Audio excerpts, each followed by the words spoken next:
Ricky Lesser. I'm a photographer, cinematographer, and I was born and raised in Southern California.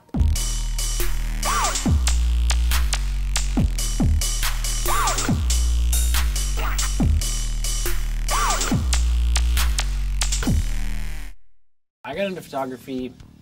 My dad had this old Nikonus, and he always had all these old Nikons laying around the house. And one trip, there was these little itty-bitty waves breaking in some weird Caribbean island. And I asked him if I could borrow it, and I shot the entire roll, and then I killed the camera because it got hit by water. And then after that, I saw the pictures, I was hooked.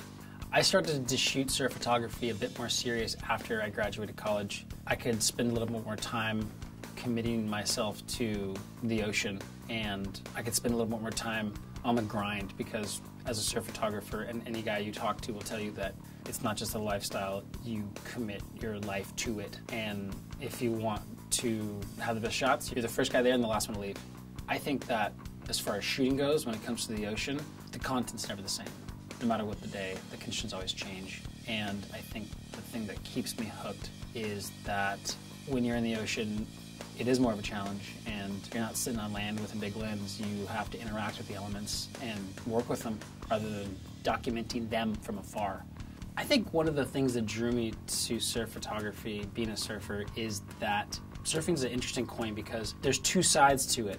There's this very competitive, I'm going to catch the wave, I'm going to do the best turn, I'm going to perform the best this session, and even though we're all having fun as a family, I'm going to perform the best. And we're all out here for each other, but I want to get barreled. There's this selfishness, because surfers are selfish. That's okay. But at the same time, if you flip the coin, there is a intense camaraderie. And despite this competitive nature, everyone is looking out for each other. Taking it down to just the normal level, if you're surfing with your friends, you still want to get barreled, but if your best friend gets spit out of a barrel in front of you, it's almost as good. And there's this sort of energy of you can be as excited for him. And I think there's something really special about that. Nowadays, there's so many people that shoot, whether it's a simple SLR setup or it's some high school kids with sticks and GoPros. On opening day at Wedge, you probably couldn't count the amount of heads in the water shooting. There's more people shooting than there are people surfing. Everyone wants the Clark Little shot, the Robbie Crawford shot. When it comes to sort of trying to find a way to distinguish yourself or a way to stand out amongst the crowd or the high school kids shooting GoPros, that is really tough. And I think you just got to figure out what makes you tick and what you're really passionate about, because surf photography is huge.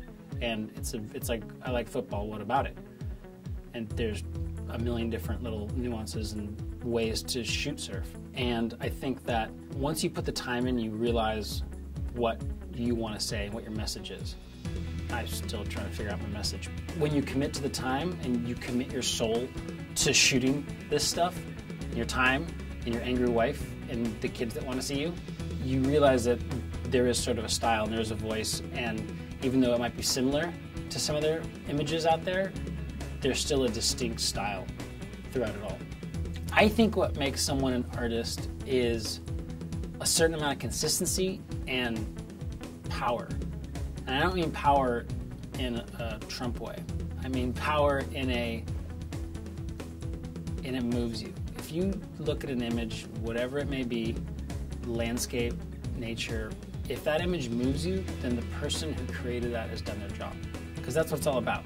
You're trying to tell someone something, you're trying to convey a message, you're trying to make them feel. That's what it boils down to.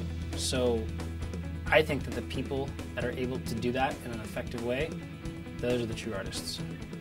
I think the surf photographer community is a pretty tight-knit one. Everyone, once you do it for a while, you know everyone, and you know their personalities, and you know who you get along with, you know who you don't get along with, but for the majority of the part, you respect them because you know the work they produce. And most of them are really, really good guys. Hi, I'm Ricky Lesser, and you're watching the Surf Channel.